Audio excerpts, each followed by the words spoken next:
Genesis chapter 32. And Jacob went on his way, and the angels of God met him.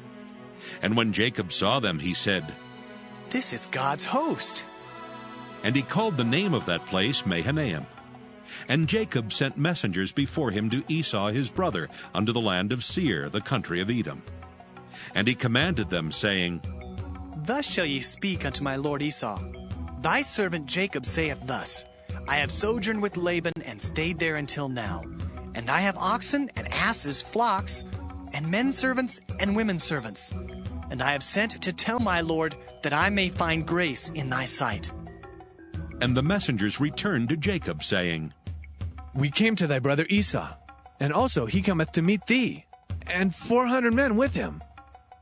Then Jacob was greatly afraid and distressed, and he divided the people that was with him, and the flocks and herds and the camels, into 2 bands, and said, "If Esau come to the one company and smite it, then the other company which is left shall escape." And Jacob said, "O God of my father Abraham, and God of my father Isaac, the Lord which saidst unto me, Return unto thy country and to thy kindred, and I will deal well with thee. I am not worthy of the least of all the mercies and of all the truth which thou hast showed unto thy servant. For with my staff I passed over this Jordan, and now I am become 2 bands. Deliver me, I pray thee, from the hand of my brother, from the hand of Esau, for I fear him, lest he will come and smite me, and the mother with the children. And thou saidst, I will surely do thee good, and make thy seed as the sand of the sea, which cannot be numbered for multitude." And he lodged there that same night, and took of that which came to his hand a present for Esau his brother, 200 she-goats and 20 he-goats, 200 ewes and 20 rams, 30 milch camels with their colts, 40 kine and 10 bulls, 20 she-asses and 10 foals.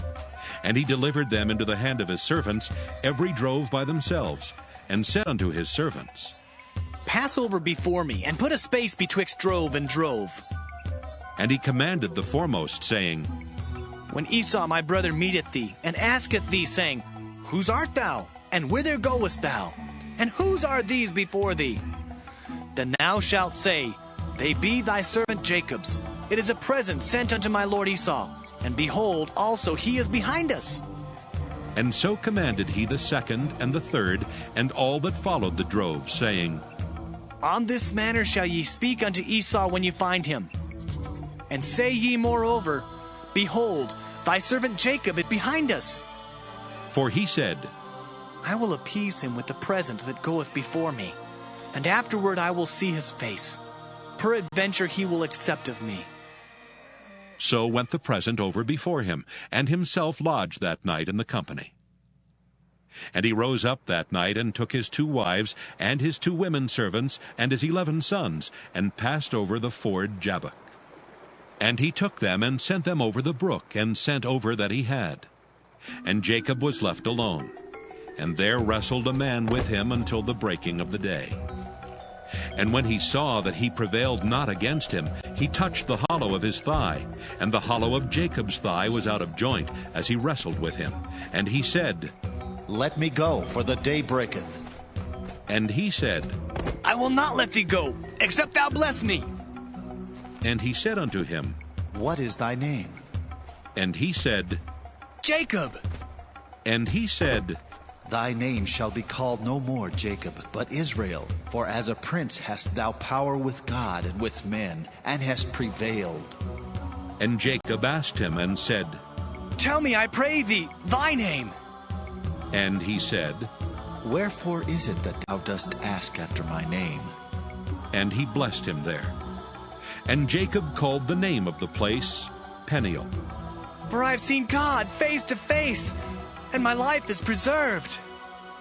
And as he passed over Penuel, the sun rose upon him, and he halted upon his thigh.